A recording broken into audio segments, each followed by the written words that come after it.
Fala pessoal, tudo bem com vocês? Espero que sim. Mais uma vez, sejam bem-vindos a este canal.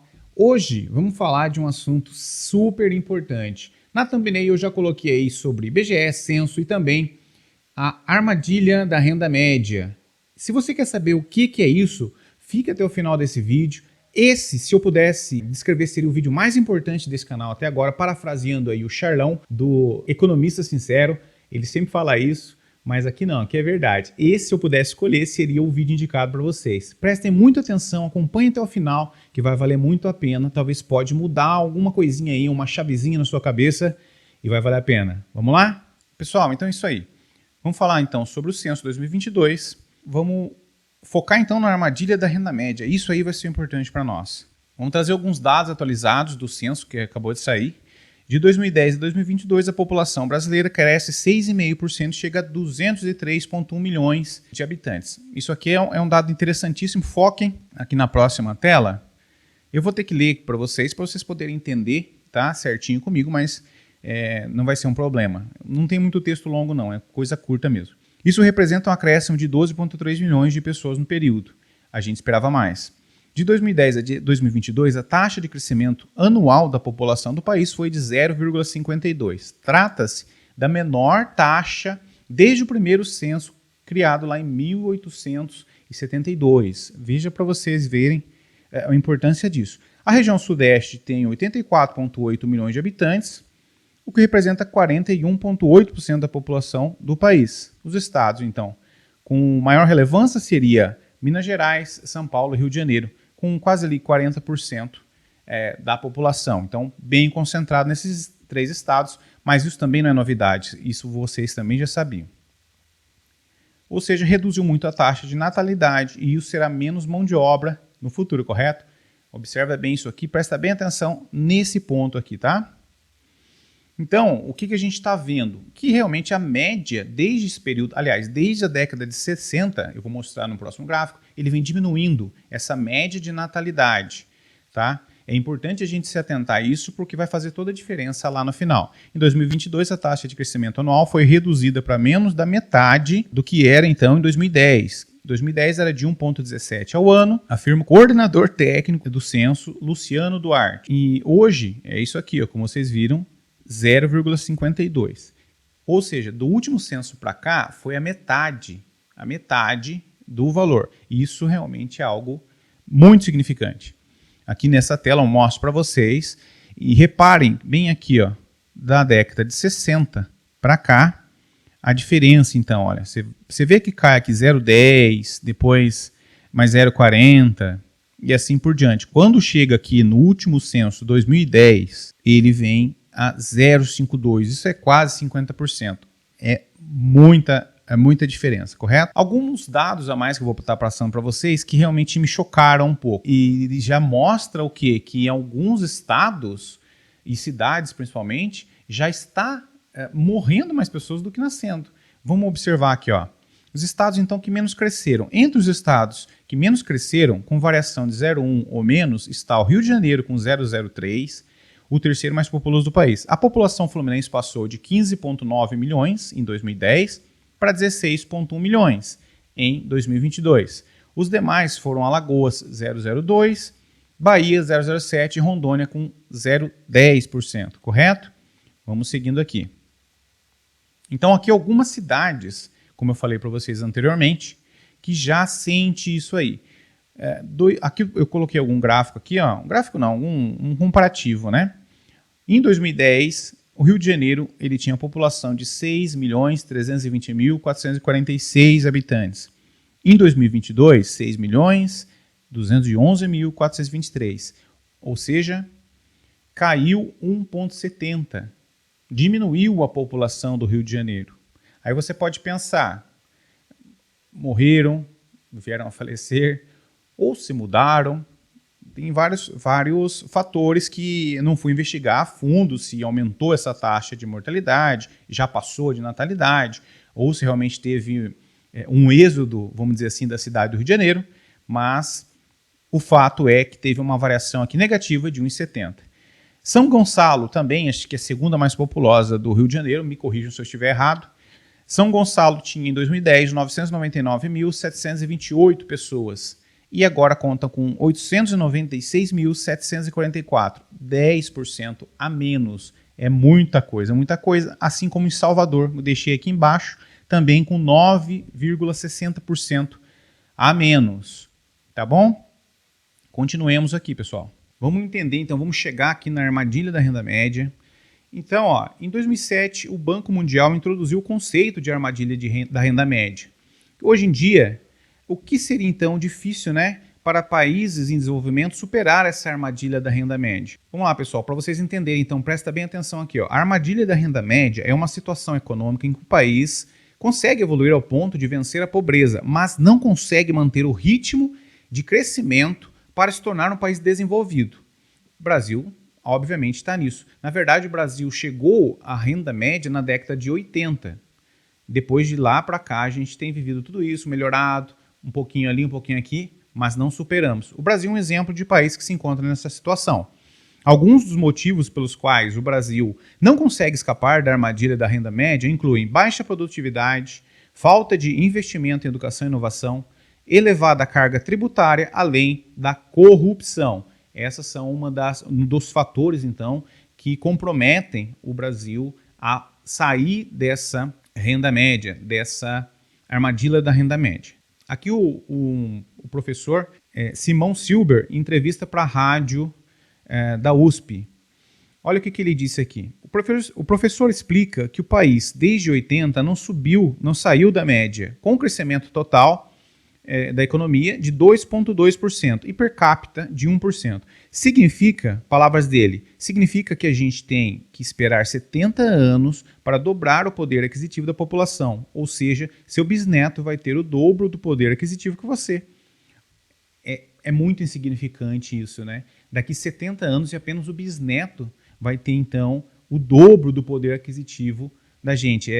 Realmente muito significante. O Brasil está nessa toada há muito tempo, os outros andando mais rápido e a gente vendo a boiada ir embora. Palavras aí do professor. Agora a gente vai ver aqui, pessoal, alguns países que escaparam, tá, dessa armadilha da renda média, comentar o porquê, como que eles conseguiram escapar, o que o Brasil precisaria fazer para escapar e por que aquele dado que eu coloquei lá atrás, aquele 0,52, porque ele é tão impactante de forma negativa para a gente. Então a população não estar crescendo é negativo? No caso de hoje, sim, eu vou explicar por quê. Apenas 15 países das 101 economias de renda intermediária escaparam da armadilha da renda média e alcançaram o status de nação desenvolvida. Entre eles estão Hong Kong, Taiwan, Singapura, Coreia do Sul e Japão. Medidas que foram tomadas nesses países para eles conseguirem, então, sair dessa situação e levar o país ao nível desenvolvido. E a gente está falando de países que lá em 60, por aí, eles eram menores economicamente falando do que o Brasil. Industrialização e exportação. Eles desenvolveram uma mão de obra altamente qualificada e tecnologia avançada. Tá difícil, hein? Investimento em educação e pesquisa. Esses países investiram pesadamente em educação, o que ajudou a aumentar a produtividade e competitividade, além de disponibilizar mão de obra super qualificada e mais barata para as empresas que aqui no Brasil, por exemplo. Então, o que acontece? Essa parte da industrialização, já com o investimento em educação, ele já é algo muito forte aqui no Brasil. Aqui no Brasil, por exemplo, a gente tem as leis trabalhistas um pouco pesadas, um pouco não, é pesado, é burocrático. E isso acaba dificultando para o empresário ele ter umas formas de negociação melhor, que nesses países foi mexido nessa parte. Além da mão de obra desqualificada que nós temos aqui. Em outros países, como esses que eu citei aqui, foi investido, então, realmente na educação básica, especializando cada vez mais a população, aliado a um conjunto de normas e tributação que elas incentivavam as empresas a continuarem naquele país. No Brasil, ao contrário. A tributação aqui e as leis trabalhistas, elas acabam expulsando empresas, principalmente de tecnologia do nosso país. A gente fica, então, muito concentrado na indústria primária. O que seria a indústria primária, então?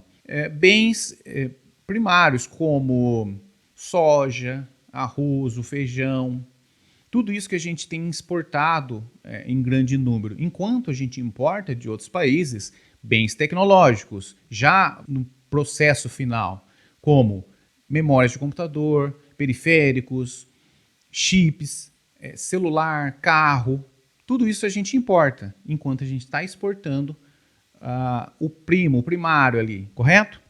Incentivar o empreendedorismo e a inovação. O governo sul-coreano, né, por exemplo, ele apoiou o desenvolvimento de empresas nacionais como a Samsung e a Hyundai. A gente está cansado de ver carros coreanos aqui no Brasil. E tem mais, além dos celulares, que também é bastante incentivado através da Samsung, a gente tem que falar do cinema coreano. Quem aqui nunca assistiu um doraminha, hein? Não? Coloca no Netflix lá então, O Rei de Porcelana. Aí depois você me fala. Top, gente. Muito bom. Não tem nem comparação com o cinema brasileiro, infelizmente. Outra coisa que a Coreia ela é campeã, tem aumentado demais e tem tudo a ver com tecnologia, é a questão de jogos. Jogos de computadores, de celular. A Coreia tem exportado muitos e muitos jogos. É um polo hoje muito conhecido de gamers, principalmente agora em jogos que você tem a possibilidade de ter o seu NFT, o seu personagem, onde você cria esse personagem e ele é seu, você pode vender esse personagem para outra pessoa. Isso tem se popularizado demais e a Coreia do Sul é uma das pioneiras nesse assunto. ênfase, tá? Escrevi errado, na abertura ao comércio internacional. Esses países também enfatizaram a abertura ao comércio internacional, buscando ativamente mercados externos para suas exportações. Eles estabeleceram acordos comerciais bilaterais e multilaterais e se integraram às cadeias de suprimentos globais. Esses países, através de todo esse processo, eles acabam se integrando à economia mundial, global, criando realmente um nome. Como eu já falei, quem nunca teve um celular Samsung ou que não pegou um celular Samsung na mão, aqui no Brasil, quem nunca assistiu um doraminha, né, que seriam os seriados, as novelas coreanas, quem nunca entrou num Hyundai, num carro aí coreano? E eu estou falando só de Hyundai, mas tem várias outras marcas que também são coreanas e a gente vê aqui com muita frequência no Brasil. Por que o Brasil não tomou esse rumo também lá na década de 80, quando teve a possibilidade? Por que a gente não fortaleceu a nossa indústria automotiva como eles fizeram? Nós tínhamos aqui indústria nacional. Você tem mais de 35 anos, com certeza você já ouviu falar da montadora brasileira Gurgel. Tinha um carrinho que aqui na minha cidade tinha quando eu era criança, Lada era o nome desse carro. E da marca Gurgel, uma montadora brasileira. E por que a gente não investiu, não teve incentivos a essa indústria automobilística brasileira? E quando a gente traz também as outras montadoras de outros países, a gente também não dá subsídio necessário, não dá um incentivo necessário, não alivia as coisas para essas empresas conseguirem produzir no Brasil. Recentemente, a Ford foi embora do Brasil. Isso é muito ruim para nós, correto? É emprego a menos, desenvolvimento, tecnologia, tudo isso a gente acaba sofrendo. Além disso tudo, o governo, eles tinham lá então governos estáveis e eficazes que implementaram políticas consistentes de longo prazo, aqui é um outro problema grande, e criaram um ambiente propício ao investimento e o crescimento econômico. Então a gente tem mais esse problema. Os políticos brasileiros, eles não têm esse pensamento de longo prazo. Ele se preocupa no máximo ali com o seu mandato ali de 4 anos e mais nada. Ele não quer saber para frente. Na verdade, se ele puder deixar uma trolha bem grande para o próximo governante, para ele é melhor. Então a gente vive com esse problema. E quando que a gente vai mudar isso? Não sei. Eu não acho que a gente consiga mudar isso a curto e médio prazo. Aí que vem a importância desse vídeo. Ele vem muito da conscientização que a gente passa para os nossos jovens, para os nossos adolescentes, que são o futuro ali do nosso país, que vão começar a votar agora. Eles precisam começar a entender tudo isso, porque só eles, jovens que vão poder, muitos ali inclusive vão para esse lado, né, político, vão acabar gostando disso e assumir algum cargo, e já tem que ter essa noção, essa visão de longo prazo, que só assim o Brasil vai conseguir sair dessa armadilha da renda média, juntamente com essas outras opções que esses países lá da Ásia conseguiram, né, implementar para poder sair dessa armadilha da renda média. A gente precisa fazer isso também. O problema é o quê? Como o IBGE mostrou esses dados aqui, a gente está virando um país de pessoas mais velhas, onde cada vez mais... Eu vou tentar colocar um gráfico, acho que eu não coloquei ele aqui, que ele mostra o quê? Ele é, na verdade, um gráfico de aposentados, de aposentadoria. Quantas pessoas começaram a pagar lá em 2013, quantas hoje, né? O gráfico mostra bem isso. Ele mostra pra gente que em 2040, se eu não me engano, ou 2060, a pirâmide vai inverter. E é isso que eu falo quando eu digo que quem tem menos de 30 anos provavelmente não vai se aposentar. Mas nem isso que eu quero me apegar. Eu quero me apegar ao seguinte: um país que ele ainda está preso na armadilha da renda média, só que a sua população está envelhecendo, isso significa menos produtividade, menos produção, mais pessoas aposentadas, e isso vai dificultar demais o processo de aperfeiçoamento, de poder sair realmente e mudar de patamar, sair daquele Brasil que é promessa de decolar, para realmente, de fato, o Brasil virar algo nesse sentido, o Brasil realmente ser um país desenvolvido. As possibilidades são cada vez menores. Então, esse último censo, ele acendeu um alerta ainda muito maior. Ele diminuiu pela metade a taxa de natalidade. Isso sim é preocupante. Vocês conseguem entender mais ou menos isso?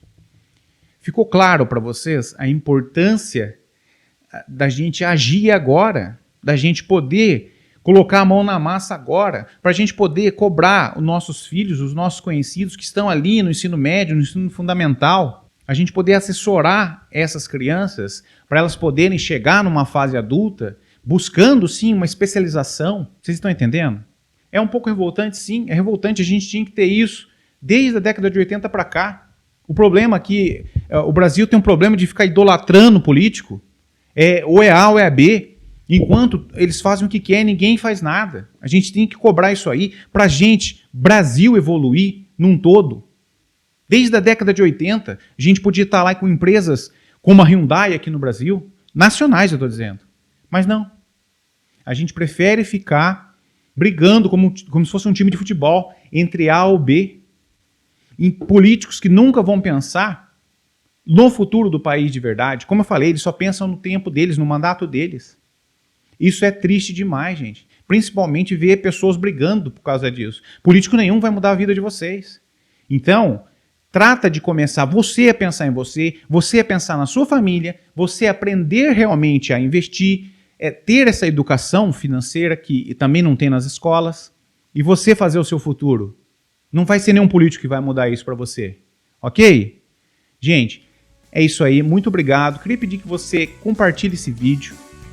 Manda para conhecidos, para quem está fazendo aí, de repente, um ensino médio. Vai ajudar muito o canal aqui. E se eu puder estar levando alguma mensagem positiva e legal para vocês, eu vou ficar muito feliz. Então senta o dedo no like, compartilha e se inscreve no canal para toda semana você tá com conteúdo novo. Fechou, pessoal? É isso aí. Abração para vocês e bons lucros.